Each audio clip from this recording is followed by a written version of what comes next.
আর যদি আমরা কোনো টাকা না পেয়ে থাকি তাহলে ট্রানজিট এই মুহূর্তে বন্ধ করে দেওয়া হবে।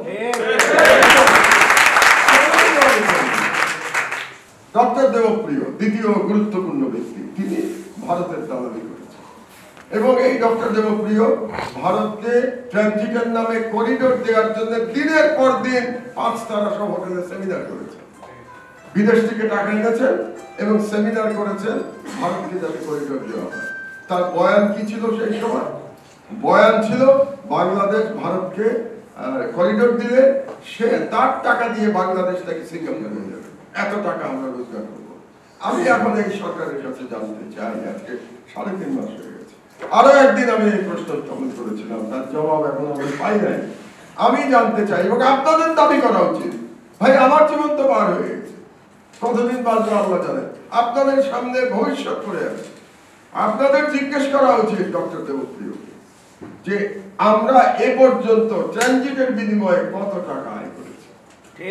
এই জবাব এখন এই ফিগার আমাদেরকে জানাতে হবে, কারণ এই ট্রানজিট দেওয়ার মাধ্যমে আমরা আমাদের সভরেন্টি অর্পণ করে দিয়েছি, সমর্পণ করেছি দিল্লির কাছে। তো আমরা সভরেন্টি দিয়ে দিয়েছি, আমাদের সিকিউরিটি দিয়ে দিয়েছি, আমাদের সবকিছু দেওয়ার বিনিময়ে এই ট্রানজিট থেকে কত টাকা আমরা পেয়েছি এটা জানার অধিকার আপনাদের নাই। আপনাদের নাই কেন জানেন? ফুয়াদ থেকে বলে গেছে আপনারা এখনো বাসিন্দা, এই জন্য আপনাদের নাই। আপনারা যদি নাগরিক হতেন তাহলে এটা জানার অধিকার আপনাদের থাকতো। আমি তো বলি আপনাদের উচিত বিভিন্ন দাবি দেওয়া নিয়ে আপনারা মিছিল করেন, দেখি ইয়াং ছেলেরা সবই ব্যক্তিগত দাবি দেওয়া, রাষ্ট্রীয় দাবি দেওয়া নিয়ে চুপ করে বসে আছেন কেন? আপনারা কেন মিছিল করে যেতে পারেন না অর্থ মন্ত্রণালয়ে যে আমাদের এখন হিসাব দিতে হবে যে ট্রানজিট থেকে কত ইনকাম হয়েছে, এটা হিসাব দেওয়া হবে। তাহলে এই সরকার আপনাদের রাষ্ট্রের নাগরিক হিসাবে জানতে চাচ্ছে। আমি জানতে চাই যে আমাদের কত টাকা পেয়েছি আমরা ট্রানজিট দিয়ে, আর যদি আমরা কোনো টাকা না পেয়ে থাকি তাহলে ট্রানজিট এই মুহূর্তে বন্ধ করে দেওয়া হবে। সুতরাং এই প্রশ্নগুলো তো নাগরিক হিসেবে আপনাদের তুলতে হবে। আর আরেকটি গুরুত্বপূর্ণ, আরেকজনকে হাসান মনসুর, তিনি কে ছিলেন, কোথায় ছিলেন এই 15 বছর? এই যে এত বড় ছাত্র জনতা জীবন দিয়ে দিল, 16 বছর ধরে এত লড়াই করলো, রাজনৈতিক দলগুলো তো লড়াই করেছে, তাদেরকে জীবন দিতে হয়েছে, তাদেরকে কষ্ট সহ্য করতে হয়েছে। হাসান মনসুর কোথায় ছিলেন? তার গায়ে কি ফুলের টোকা লেগেছিল 16 বছরে? আজকে তিনি বাংলাদেশ ব্যাংকের গভর্নর হয়ে বসে আছেন। কি কারণে গভর্নর হয়ে বসে আছেন? কি তার ব্যাকগ্রাউন্ড আপনারা জানেন? তিনি কি করেছেন চিনতেন নাকি?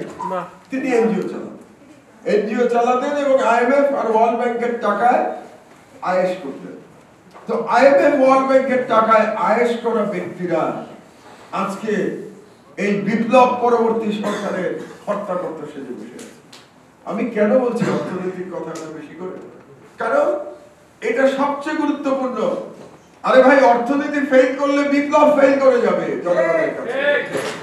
কাজেই আপনার অর্থনৈতিক যে ব্যবস্থাপনা, সেখানে সব থেকে বেশি বিপ্লবের সমর্থক ব্যক্তিদের বসানো দরকার ছিল।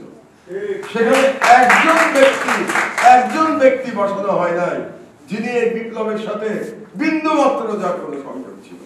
শেখ হাসিনার ফ্যাসিবাদী শাসন ব্যবস্থার বিরুদ্ধে যে বিন্দু মাত্র লড়াই করেছে, এরকম একজন ব্যক্তিকে এই সরকার খুঁজে পায় নাই তার অর্থ মন্ত্রণালয়ে বসানোর জন্য। কাউকে খুঁজে পায়। যাদেরকে খুঁজে পেয়েছে তারা হয় সুবিধাবাদী অথবা তারা beneficiary, direct beneficiary of the fallen fascist regime of Hasina. তারা আপনার অর্থনৈতিক উন্নতি কিভাবে হবে এই দেশে? কিভাবে আশা করেন আপনার অর্থনৈতিক উন্নতি হবে এবং এই সরকার সাকসেসফুল হবে? সরকার নিজেই তো নিজেকে সাকসেসফুল করতে চায় না আমার কাছে মনে হচ্ছে। তো কাজেই ফ্যাসিবাদ যে ডিপ রুটেড হয়ে এখনো বসে আছে তার একটা বড় প্রমাণ ফাইন্যান্স মিনিস্ট্রি। আপনাদেরকে একটা এক্সাম্পল দিতে পারি এবং ধরে ধরে আমি এক্সাম্পল দিতে পারি, কিন্তু তাহলে বক্তৃতা কি বলে মাগরিবের নামাজ পার হয়ে যাবে। কাজে একটা মিনিস্ট্রির এক্সাম্পল দিয়ে আপনাদের বোঝানোর চেষ্টা করলাম যে আপনারা ভুলেও মনে করবেন না যে শেখ হাসিনার পলায়নের সাথে সাথে বাংলাদেশ থেকে ফ্যাসিবাদ নির্মূল হয়ে গেছে। নো, ফ্যাসিবাদ ইজ ডিপ রুটেড গত 16 বছর ধরে এই ফ্যাসিবাদকে বাংলাদেশে লালন পালন করা হয়েছে। এত সহজে ফ্যাসিবাদ আপলোডেড হয়ে যাবে? সেটার জন্য যে লড়াই করার দরকার ছিল, সেই লড়াই আমরা অব্যাহত রাখতে পারি নাই, ছাত্র জনতাও পারে নাই। ছাত্র জনতা এখনো মাঠে নামে, দুর্ভাগ্যজনকভাবে তাদের স্বার্থ সংশ্লিষ্ট বিষয়ে মাঠে নামে, রাষ্ট্রীয় বিষয়ে মাঠে নামে। আপনারা জুলাই অভ্যুত্থানে রাষ্ট্রের জন্য মাঠে নেমেছিলেন, রাষ্ট্রের জন্য জীবন দিয়েছিলেন যাতে ফ্যাসিবাদ মুক্ত হয়। আপনাদের ব্যক্তিগত কোনো লাভ ছিল না। আর এখন দেখি আপনারা রাস্তায় নামেন, রাস্তা বন্ধ করেন, ট্রেন বন্ধ করেন, অমুক কলেজকে এই করতে হবে, তমুক কলেজকে এই করতে হবে, এইসব ইস্যু নিয়ে রাস্তায় নেমে আপনারা বিপ্লবকে ক্ষতিগ্রস্ত করছেন, বিপ্লবকে প্রশ্নবিদ্ধ করছেন। আপনাদের এখনো উচিত রাষ্ট্রীয় বিষয় নিয়ে কথা বলা, রাষ্ট্রের উন্নতির জন্য রাস্তায় নামে। এবং আরেকটা এই সরকার ভুল করেছে, তারা এই সরকারও যেন বিপ্লবী চেতনা ধারণ করতে পারে না। কারণ বিপ্লবী চেতনা ধারণ করলে এই সরকারের নামটা অন্যরকম, অন্তর্বর্তীকালীন সরকার, কেমন যেন মেরবের